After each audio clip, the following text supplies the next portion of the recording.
Cheers. Cheers. Episode 6. Another Q&A, episode 6. Ooh. It's hitting the spot. All right. So last time we ended the show with 4 potential topics. So I think we're going to just start with the first one, from studio to stage. Studio to stage. And that means, where do you want to start from? Do you want to start from the end of writing, or do you want to start from, like, as you're writing? Like, because at what I'm usually writing up until sometimes the last second. Right. So there's a lot of prep during. I have to already have the machine. Yeah. Same. Okay. All right. So, like, first thing, I mean, well, the way, I mean, it also depends on how you write. I know you write like this.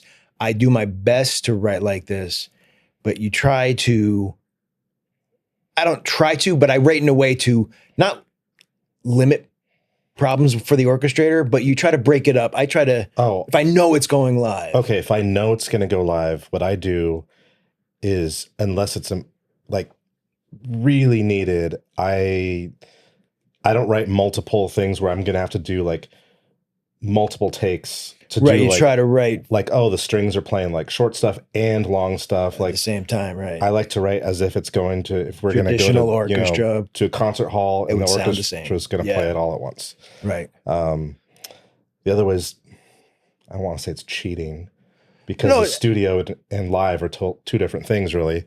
But I just like to do it that way. No, that makes sense. I always have high hopes that maybe it'll get performed at a concert somewhere, and then I'm like, I don't want to have to rearrange the whole thing. That's true. Well, that's when you hire somebody. But yeah, so I mean, I like to write. I mean, there's so many different ways to go about it. Like Cris was saying, I had done this prior to when I worked with Lauren.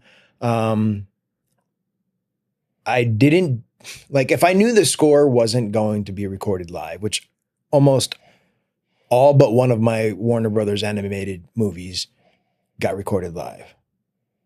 No, none but one got recorded live. It's opposite what I said. So I only had one or two recorded live. That all depended, because it was the same budget every time, and it honestly all depended on where I was financially in my life to be able to only take a percentage of that budget and put the rest towards a full recording. I used to do that earlier in my career. If there was no budget to record live, I was like, well, let me price it out and see if I can just do it. Yeah. Because I just wanted it.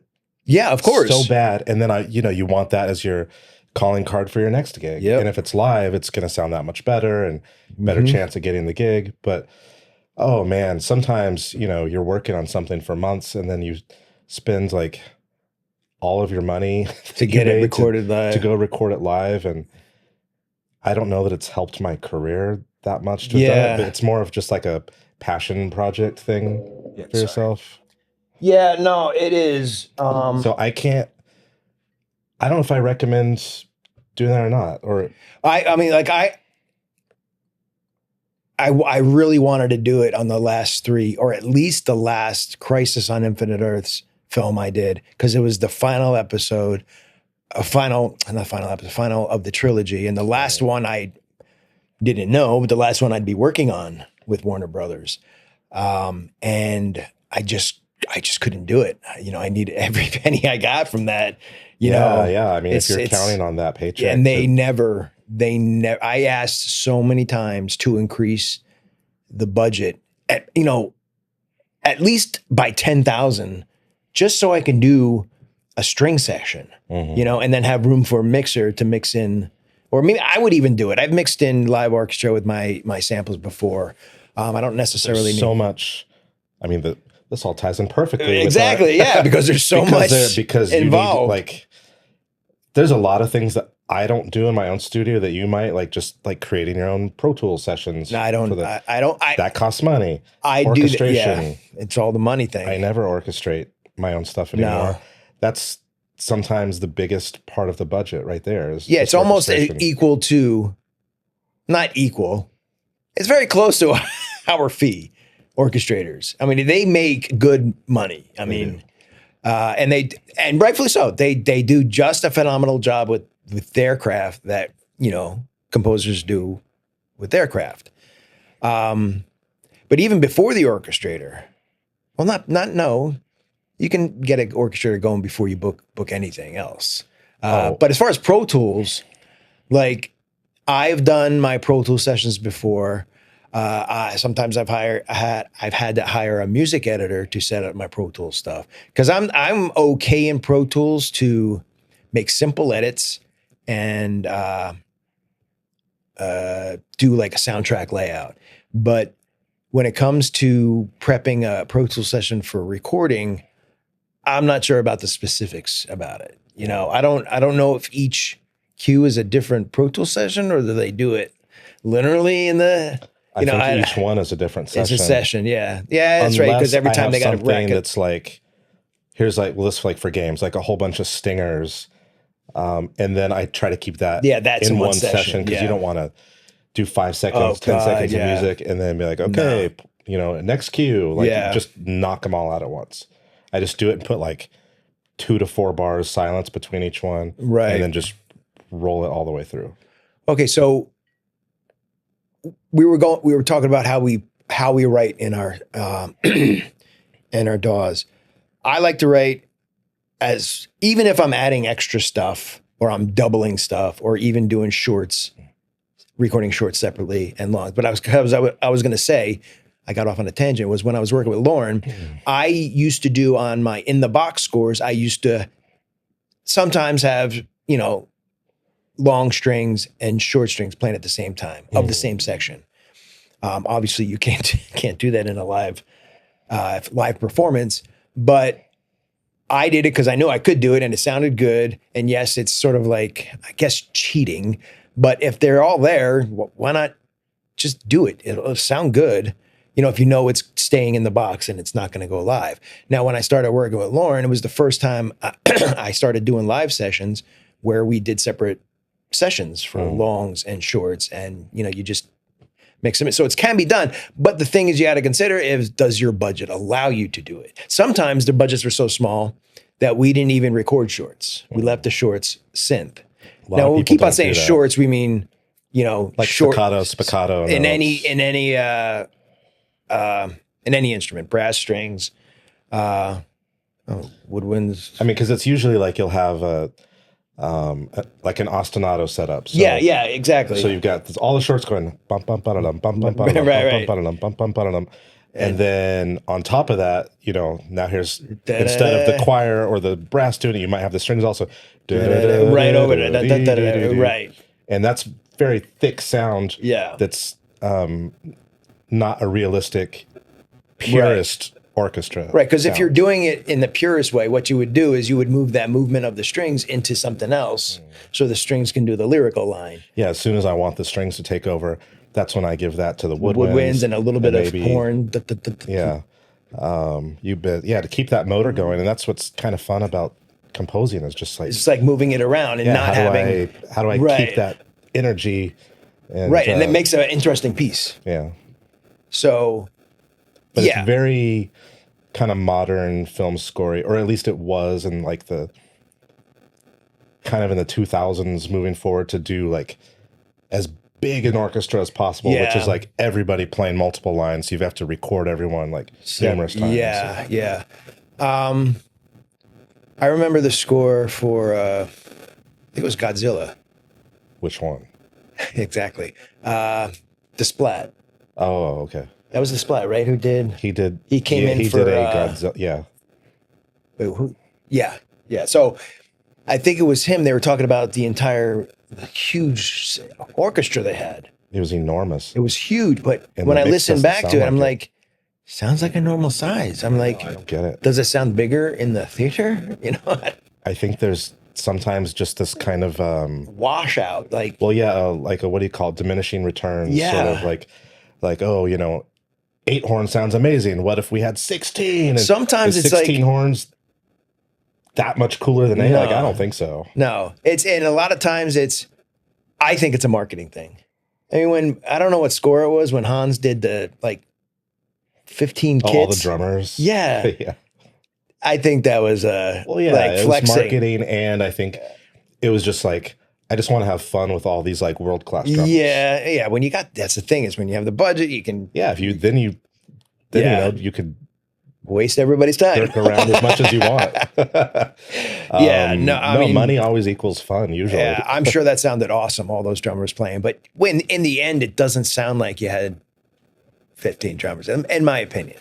I mean, good for him for doing it and, doing something new and interesting. We're getting off. We're veering. No, we're not. Okay, so Pull the Christian back in. So we write.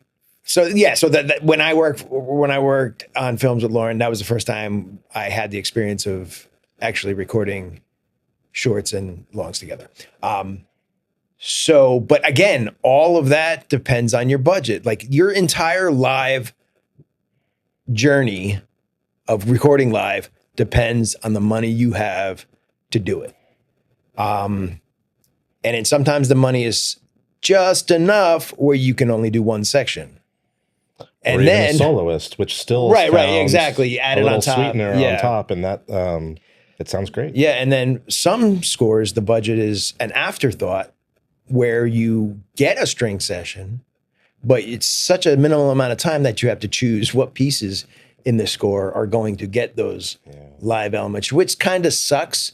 But the pieces the couple pieces you think are going to be the, how do you say, the key cues of a soundtrack, Right? Or just like themes, like are these important moments that like exactly where people are going to be paying attention? Yeah, and then you want that full sonic goodness, or but it's tough, or man. is it or does it become like your own, like, well, I like this cue better, so I'm gonna I want it to sound live, that's hard put to it fight on my reel.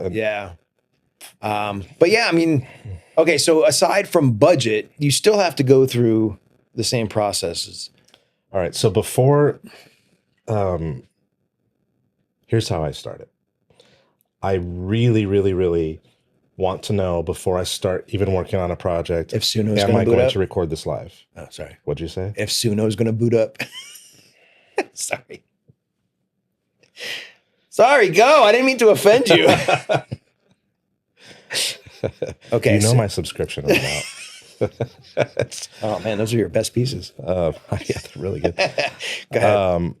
But I want to know straight away, am I going to record live, or am I going to record any of it live or all of it live? Right? Because that's going to determine how I write. Of course. Yeah. And then also, if it's like, yes, we're going to record live, then I need to know what's my budget. Because if I get to go record in London at Abbey Road, then I'll just write whatever the hell I want and they're going to play it.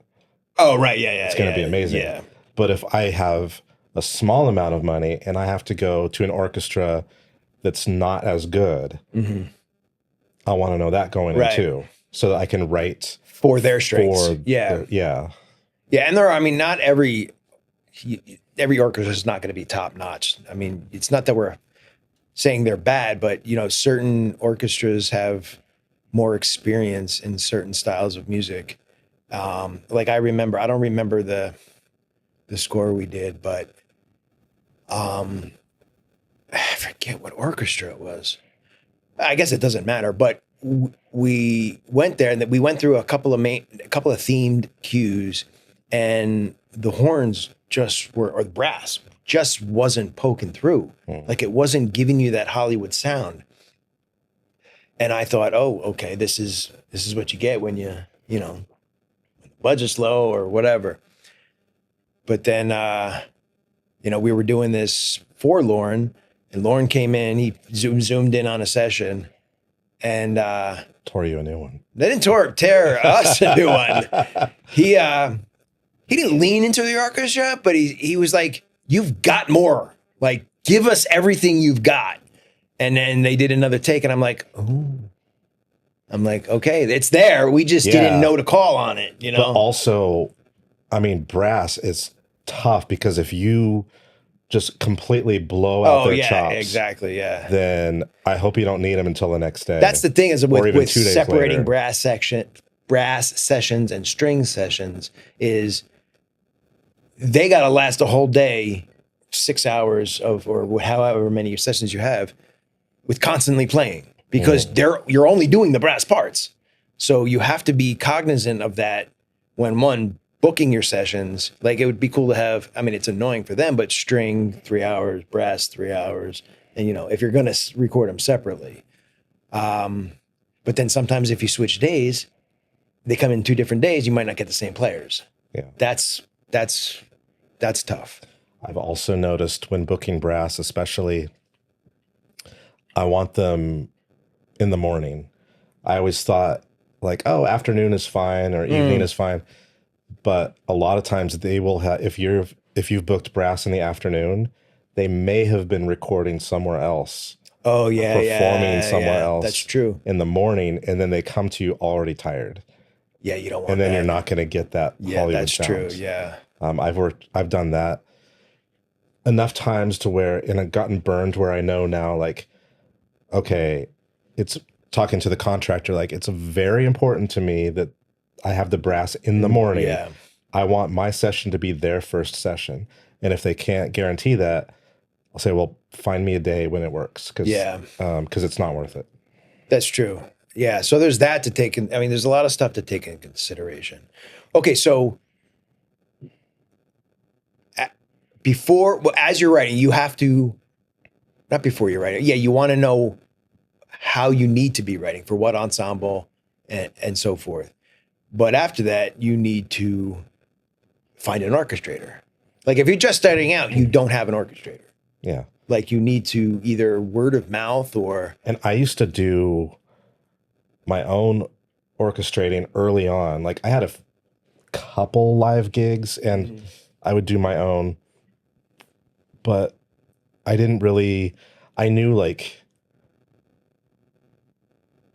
orchestration from studying it in college, but not like real world orchestration, which feels very different. Yes. Yes. Also just the software. Like I mean, you know, the good orchestrators, they get into Sibelius or whatever. And it's just everything. And it's so fast, like just boom, shortcuts everywhere. And I'd be like, how do I like, right. You would spend 20 minutes trying to figure, how do I get a freaking crescendo? Yeah. Like I want this to be F sharp, not G flat. Like how do I, like, what's the fast way to do that? And like every 20 minutes later, I'm like, oh my God, this is not worth it. I mean, not to go off on a tangent, but the only time I use Sibelius, since I don't orchestrate my own stuff, is when I review scores.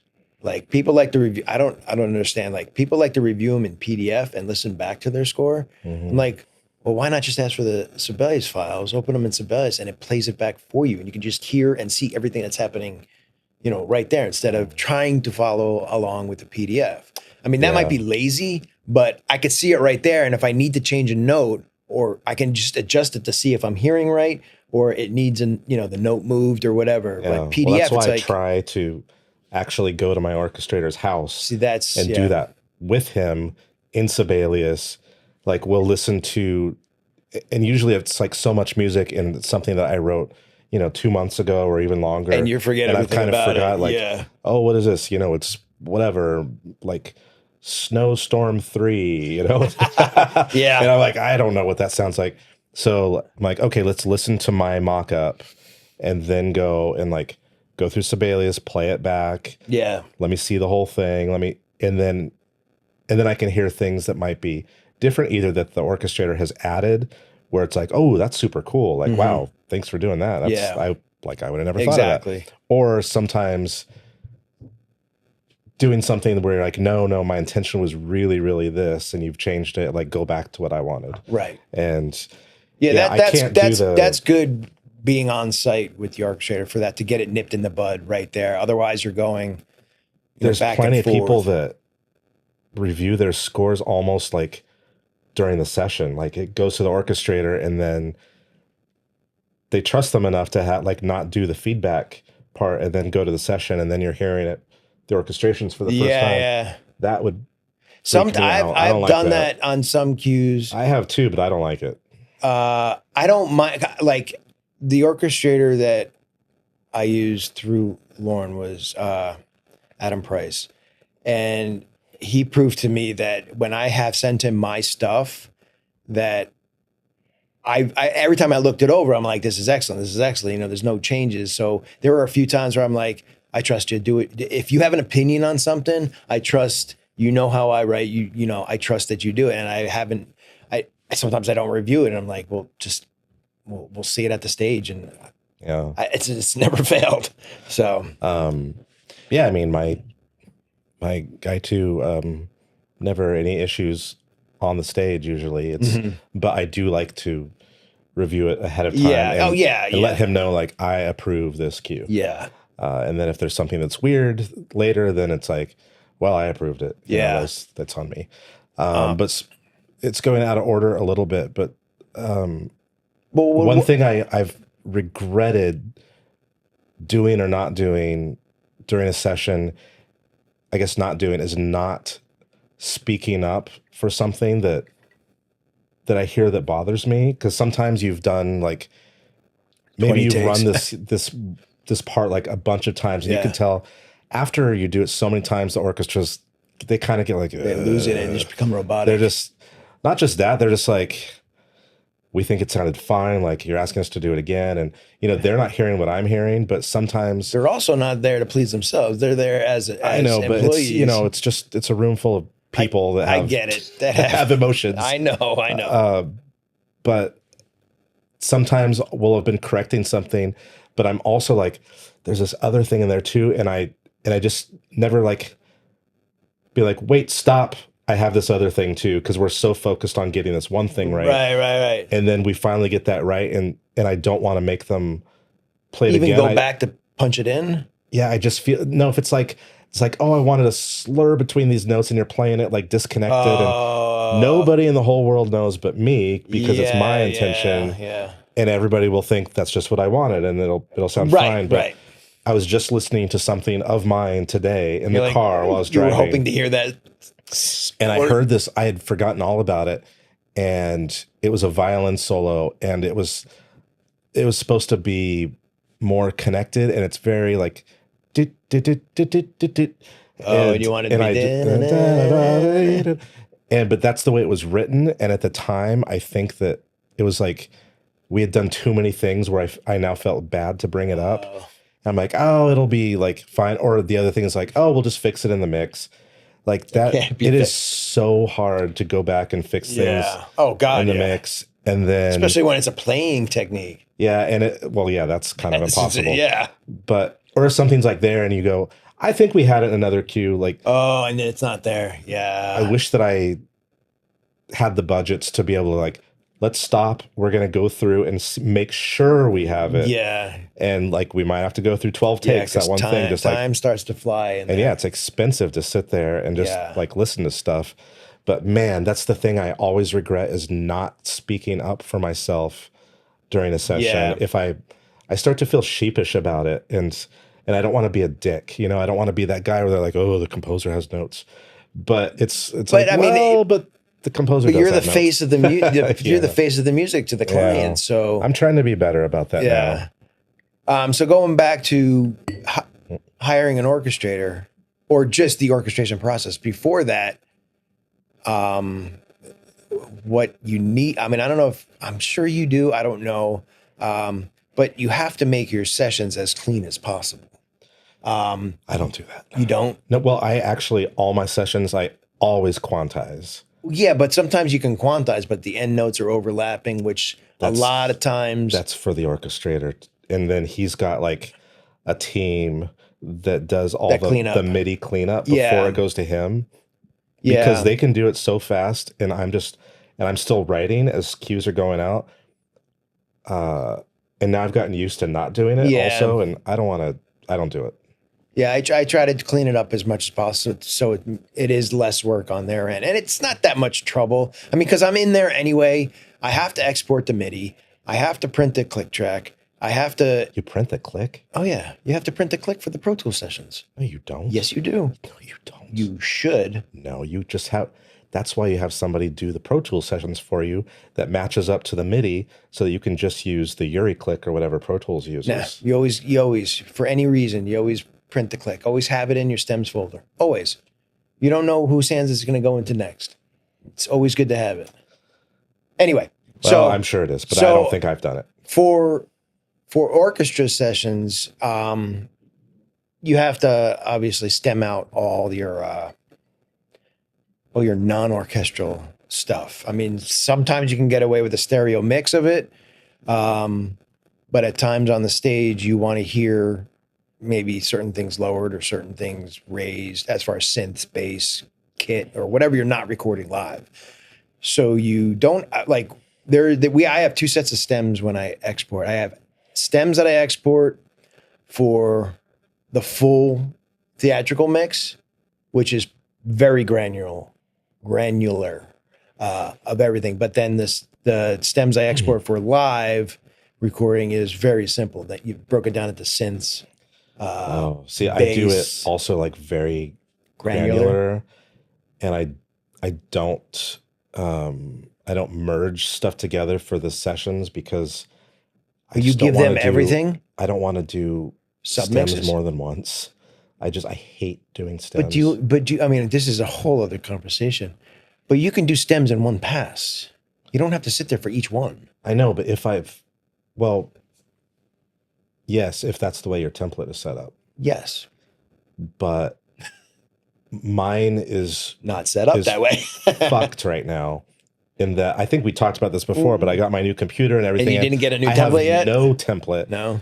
And oh my God, just starting a new queue today. You don't start off with a bare bones template, like with the generic stuff I in don't there? have anything right now. So everything I want, I had to load in, and that sometimes makes me lazy too. Like if I'm like, oh, those violas should be tremoloing instead of legato. That's what I really want. But after I've loaded so many things in, sometimes I'll be like, I just don't want to go looking for that. You know what you need to do with Cubase is you need to do this. I mean, I don't do this because I have my template, which has everything in it. But you save track archives.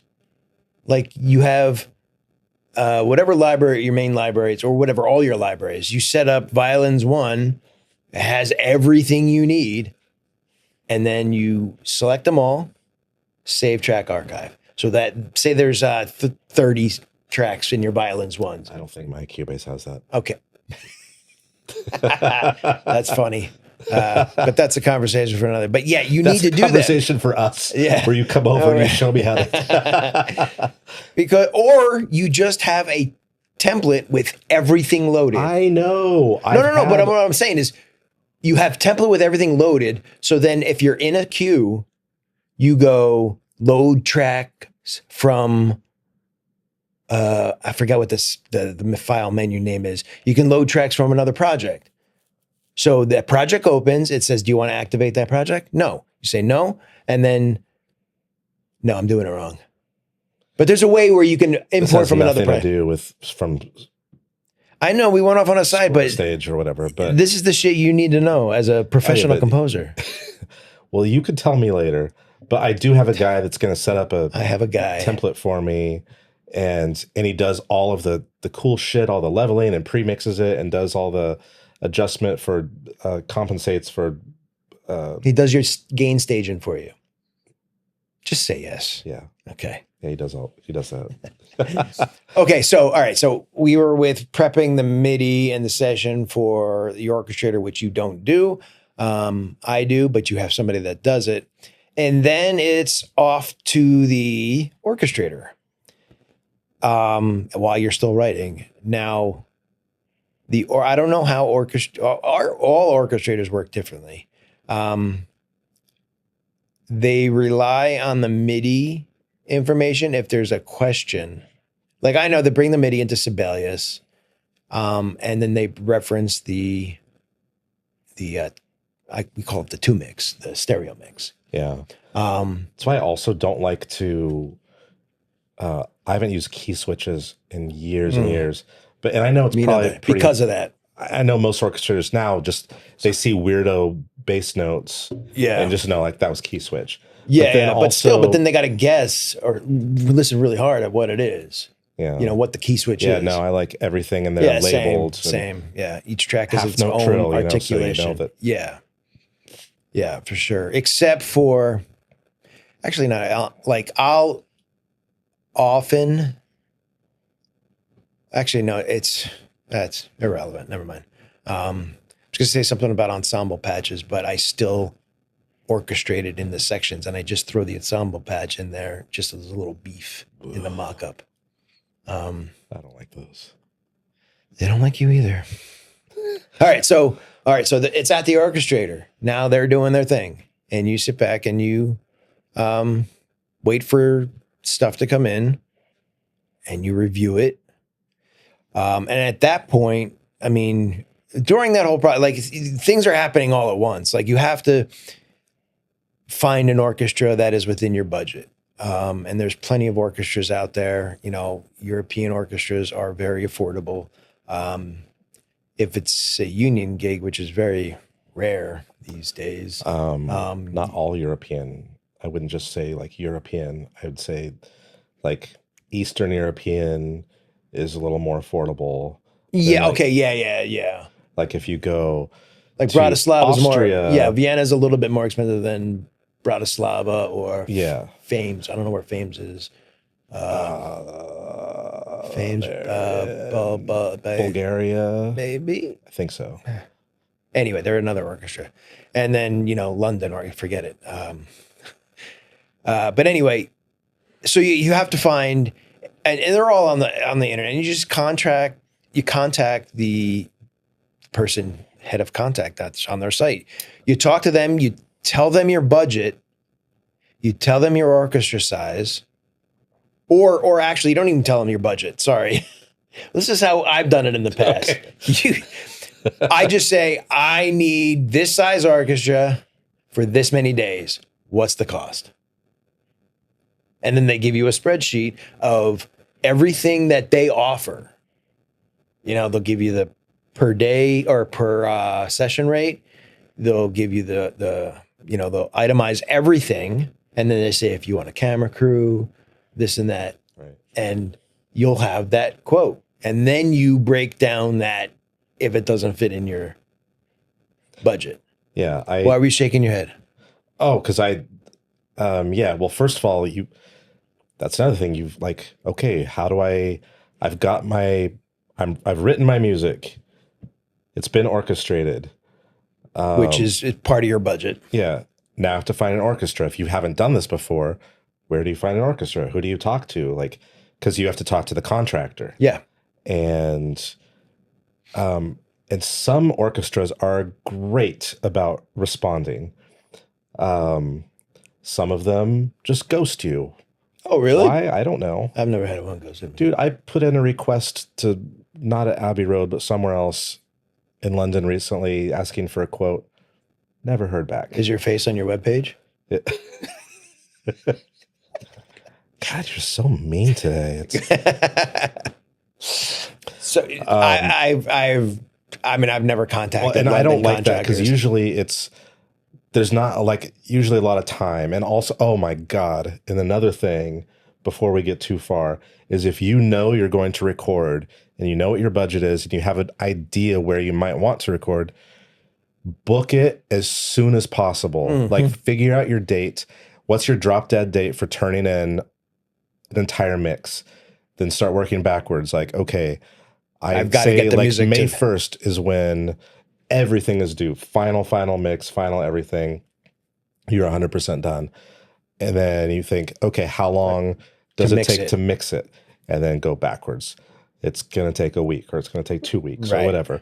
And then from there, be like, okay, the last day for me to record is this date so that the Pro Tool sessions could be sent right to my mixer, and he can get started the very next Right, day. the day of And so recording. that's the last day that you can record, and then move forward from there, and then figure out.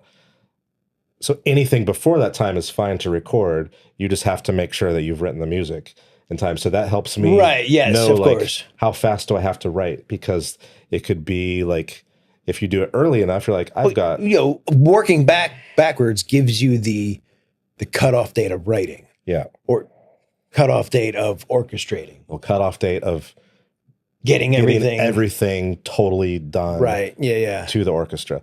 But also, at least some of the places in Eastern Europe that I've worked, like Czech Republic and Bratislava and Budapest, are the ones that I've mostly done. But those guys are also usually in charge of booking the studio and the conductor and the engineer and a librarian and right, which is everything you need. Stuff. Everybody that's going to be involved in recording your music. A lot of the Eastern European guys, it's kind of an all-in-one package. So they do it all. So I don't have to make any more phone calls. Right. But there's some people like Abbey Road, for example, like you call the contractor and she'll be like, okay, yes, we can book these people for this date. Do you already have confirmation at Abbey Road for that? And the first time I did this, I was like, oh. I thought that was I thought, like, I didn't know I had, and she's like, oh, no, we don't book the studio. You have to call the studio and get your date and lock that in. Then we can book players. I don't think I've ever actually here at Capitol, when I recorded at Capitol once, I had to do both. The contractor didn't do the booking. No, that was the only time. Yeah, in LA, I've had to do it never all in one. It's always like I book the studio, I book the players. Right. And it's, it's a lot of shuffling around because it's a whole thing. So make sure you've got a good contractor, because you don't want to have to try to wrangle. You don't want to hurt studio all the cats. time, and then it's you need a contractor that has players that they can just reach out, call to, say, you're booked from this to this date, like be there.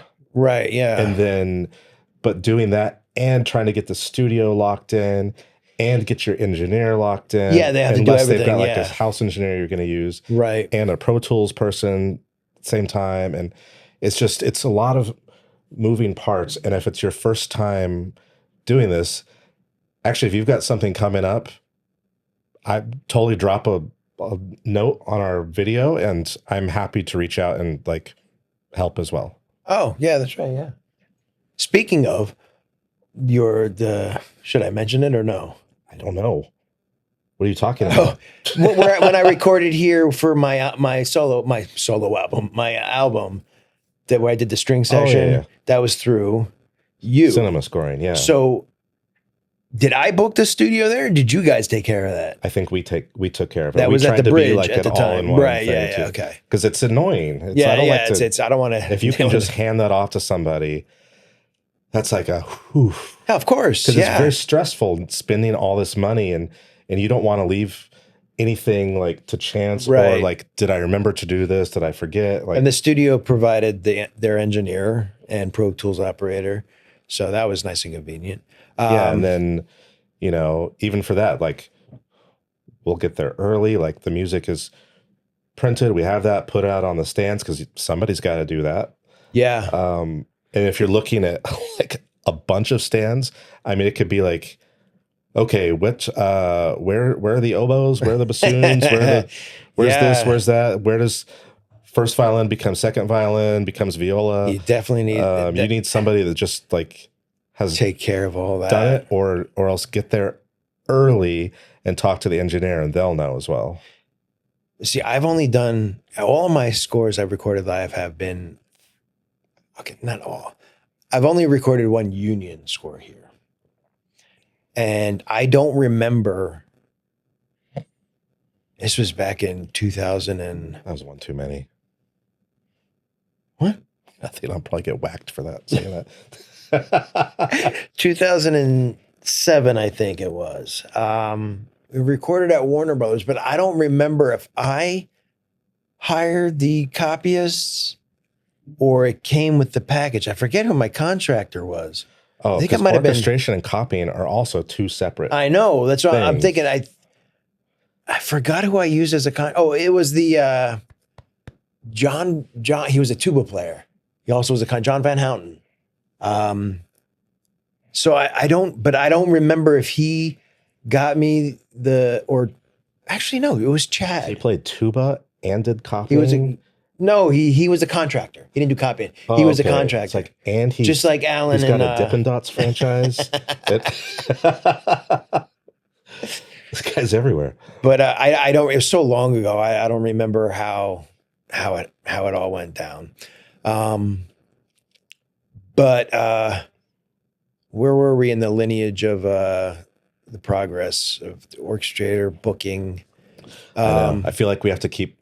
This is kind of how I was just thinking about this today while I was writing. Like sometimes I'll write a few extra bars and then I go, I need to hear it in context. So I started bar one and I just play the whole thing through to hear it all in context. But dude, I do that so many times. But sometimes I feel like that's this podcast where like, okay, pump the brakes.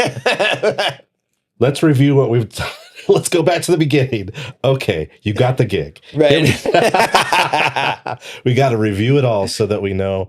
But we want to keep it on track. We don't want to. No, I know. So that's the thing. So let's very, very super fast, quick refresh. Not refresh, but where were we in the? I know, but I have to start at the beginning. I can't. Well, we already talked about hiring an orchestrator. I know. I feel then like hiring a contractor.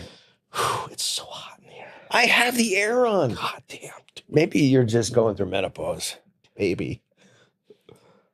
If the AC remote worked, I could point that. I thought I vent down. Felt something. Is that vent even moving? It is. Look at how slow it's moving. It's moving, but it's not even aiming down. It's just it's oscillating in a very short span. But I can't, dude.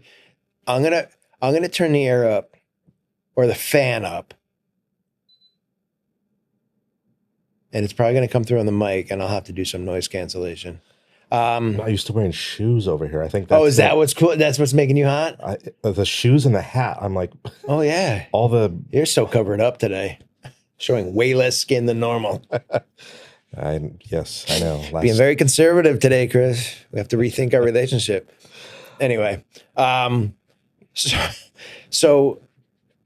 we're at the orchestrator. We got the contractor part. And it's over by then. It's done. You're good. Book your. You have to, before you record, you need to book your mixer. Unless you're a good producer and you can handle it all yourself. If you've never mixed live with anything, instruments, I would not recommend hire somebody who's had experience. Again, this has got to fit within your budget. Get them locked in because at that point, you know when you're recording. As soon as you book the recording date, that's when you lock in your mixer. So I sometimes try to book them.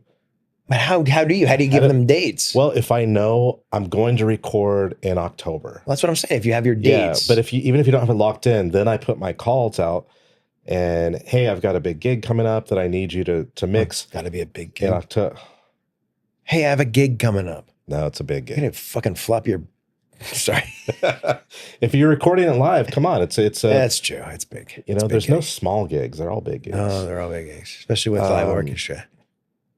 But I like to have people tell me like, oh, I'm going to be on vacation in October. Yeah. And then that'll sometimes make me rethink like, are you a professional? Like, well, when are you leaving? Oh, I'm leaving October 5th. It's like, okay, so if I can record end of September. Right, yeah. If you really want this mixer. Yeah. It's just a lot of moving pieces and it gets easier the more you do it. The more you do it for sure. But can you get us a refill? I can. Shall we pause or do you want to? No. You're going to entertain the people? I am. I've got my joke of the day. Oh, right. No, I'm not going to do it. Make sure you remember which one is mine. You're the right because you're on the left side of the couch. On the right side of the couch. To us, not to the viewers. Okay. I'm gonna do a quick recap while Kevin is fetching the beverage. You got your cool gig. You're composing it. Before you start composing, you need to talk about, are we doing this live? If you are, do you have a smidge of knowledge about like what your budget is? If it's just soloists, like just do it, you know, that's not as big of a deal. But if it's a little chintzy.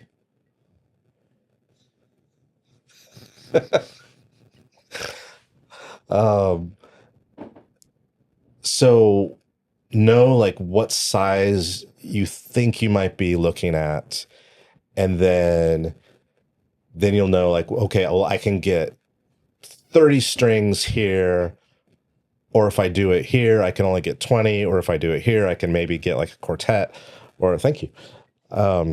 You're welcome. And then, yeah, then that should in some way kind of guide your hand. How am I going to write the score? What sort of a score is it going to be? Am I going to go crazy technical with it, or do I need to kind of not dumb it down, but just make it a little easier to play quickly? If you can get it on take 2, that's going to save you a ton of money compared to if it takes, you know, take 7.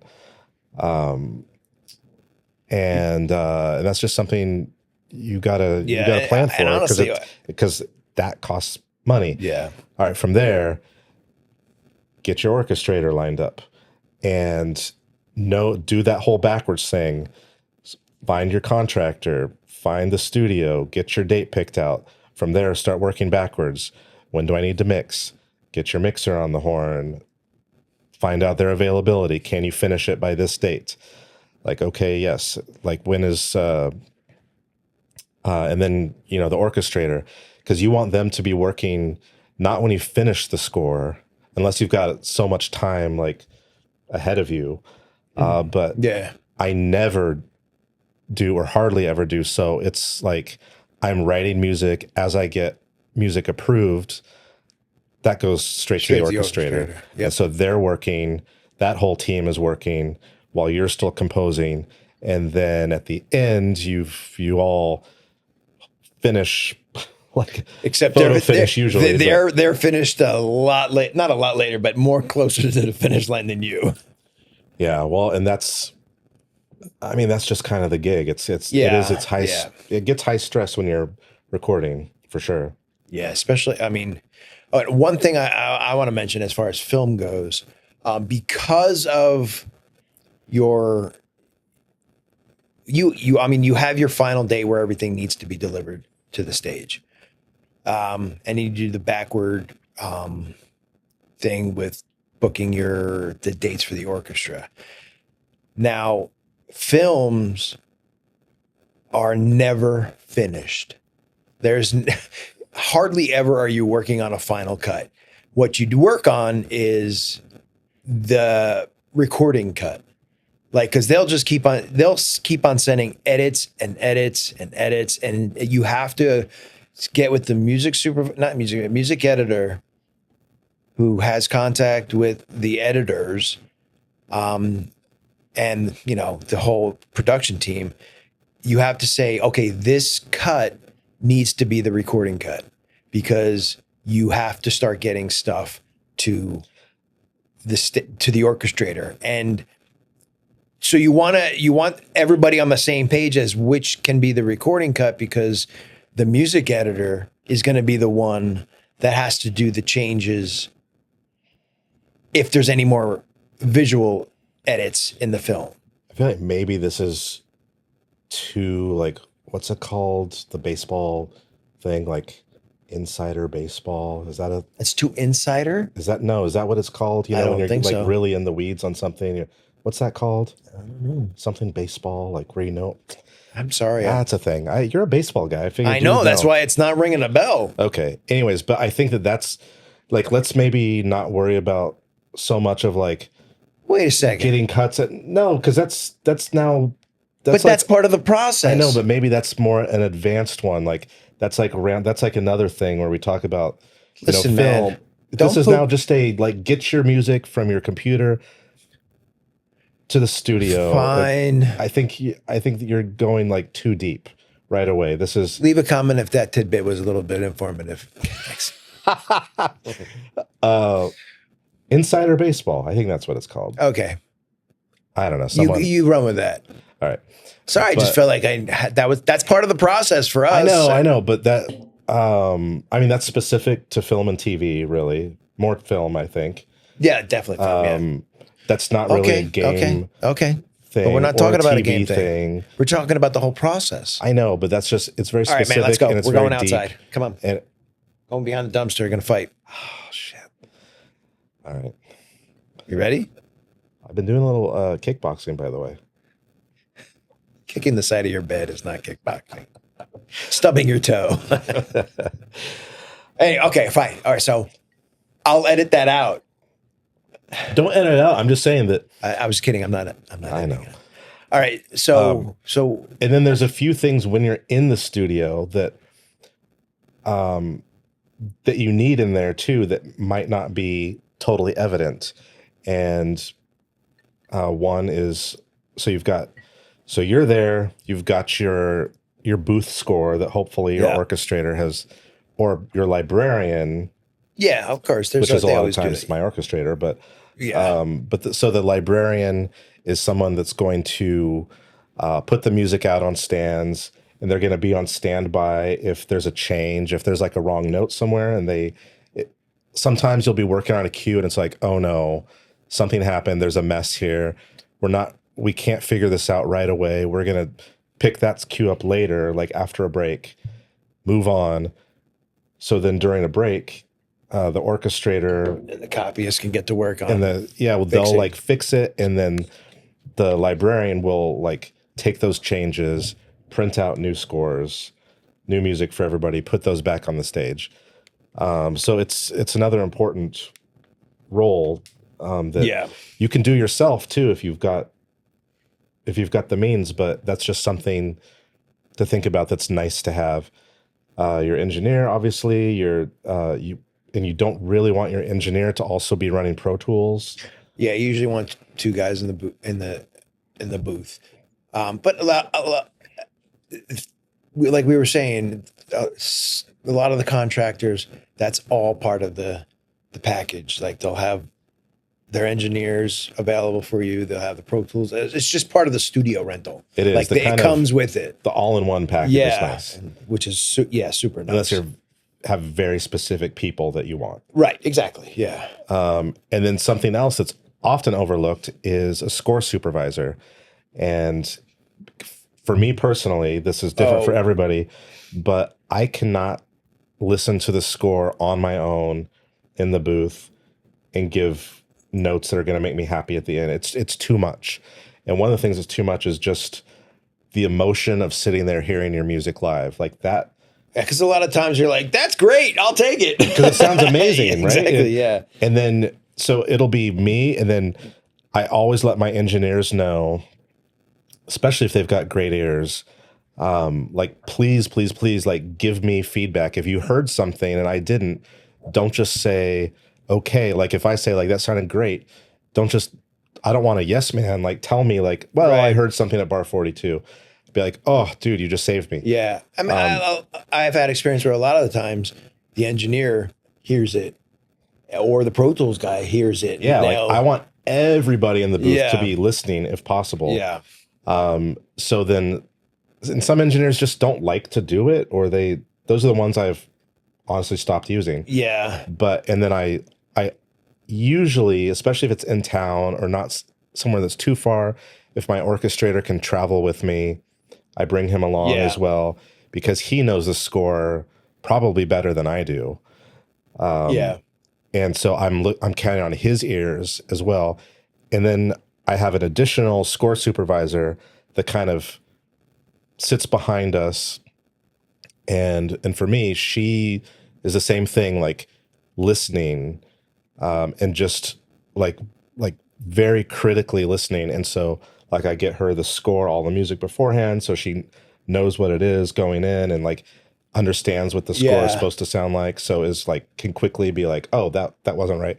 Right. But I mean, they're so not there to suggest ideas or opinions or improvements. They're there to catch stuff that is missed by the average ear or someone that is like myself and you that are just enamored with the whole well, and live. it's just so much like There's a lot you're going on, enamored, yeah. but also what I'm trying to do now, because I know I've got usually two other sets of ears at least. I'm counting on one to pick up wrong notes. Right. I'm counting on one to pick up timing issues. Right. And then if everyone's like not playing on a downbeat, like sometimes I just miss it. What I'm listening for personally is like overall musicality and like, was this my vision? I just personally, I cannot listen to the musicality There's of it yeah. and listen for wrong notes and listen for timing Right. issues. And That's why, I mean, you see pictures of recording booths for orchestra sessions. There's so many people in the booth. I mean, some are spectators and some are, part of the production. Yeah. But a lot of people are there for the music and picking. Each is playing their role into making sure the session is running smoothly. As an extra pair of ears, or making sure that the breaks are taken on time. But there's one thing I was going to say with the conductor too. There's another pair of ears that with yeah, totally. with and their impression of the session is completely different from ours than what you too, hear in the because booth. Yeah, they're in the room, and in the room is a completely different experience from being in the booth and Yeah. hearing it go through the speakers, Processing, maybe some reverb. And I always go out at least once and check it out just because it's so cool. Just the power of the orchestra kind of blows you away. Yeah. But man, every time I do that, I go, I don't like, how are you hearing all these things? How are you like balancing? Like, it's kind of like a wall of noise. Yeah. It's a lot. That's why one of the many reasons really that I don't do my own conducting is I could never hear what's going on. The few times I've done it, I would love to eventually, but at the rate I'm going, I just haven't been getting gigs with the budgets to do. Video game seems to be like the genre for always having the budget for live.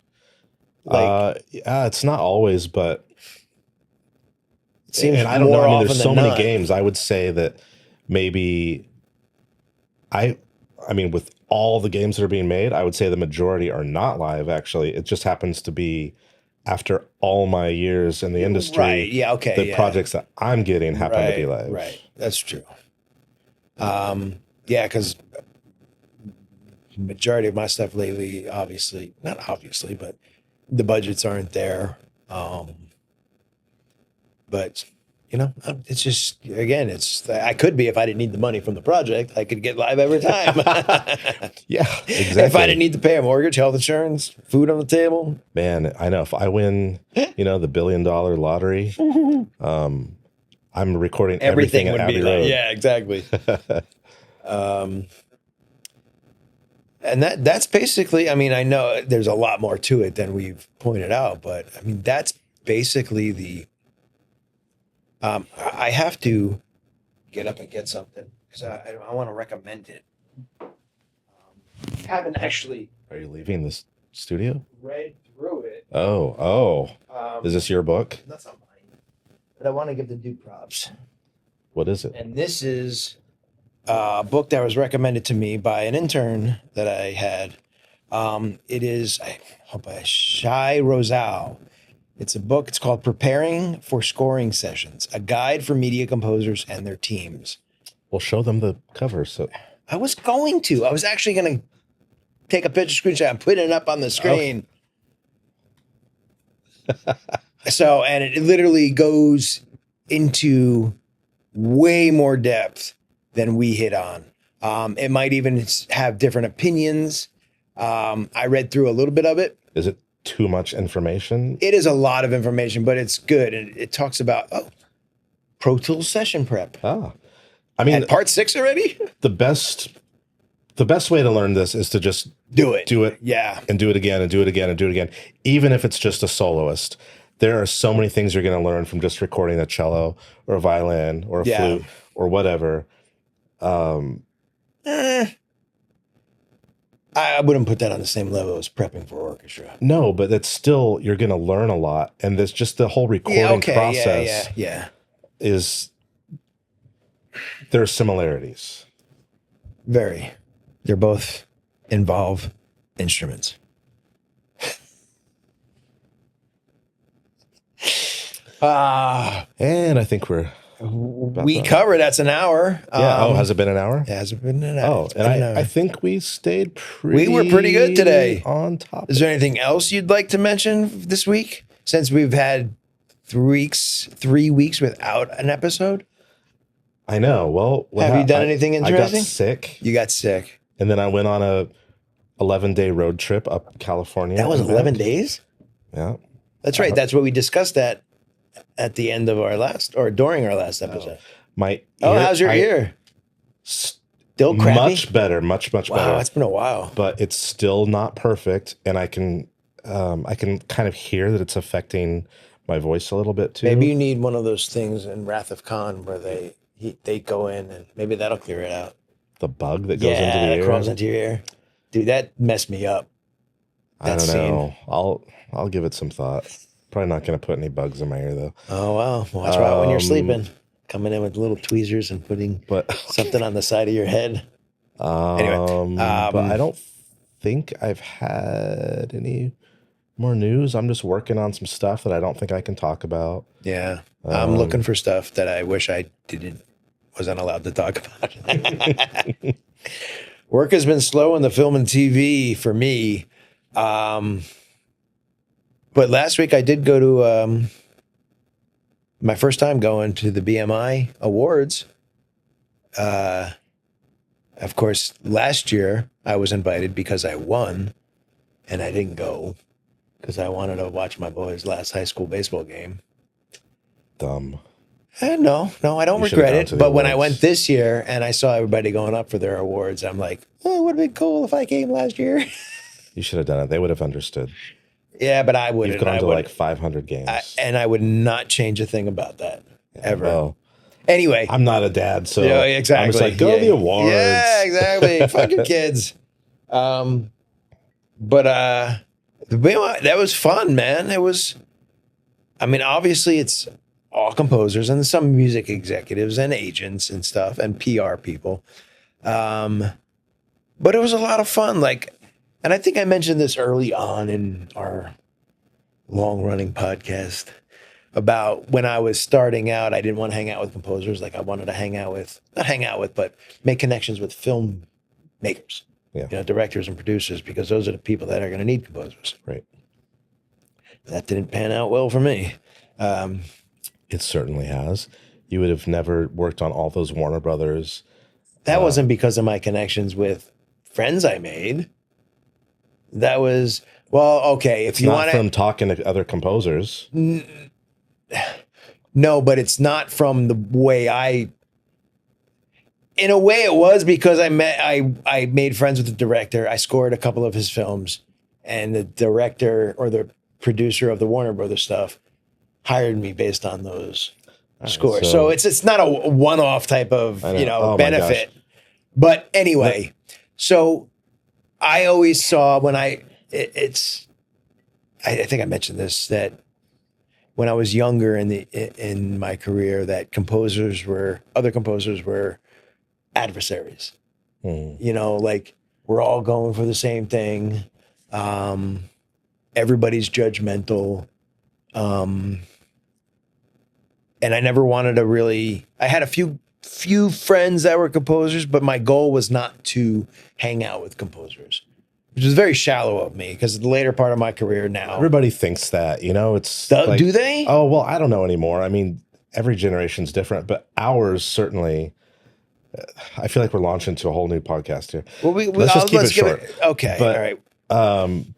But I felt the same way.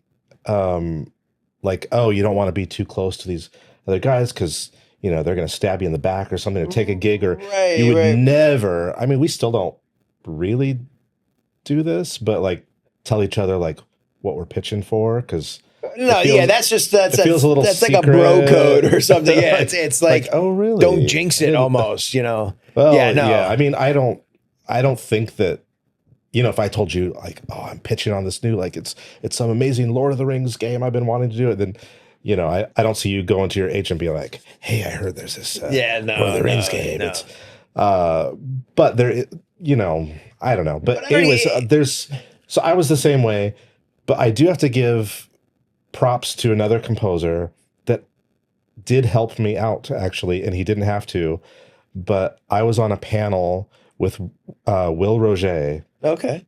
years ago, and we were talking about our dream projects.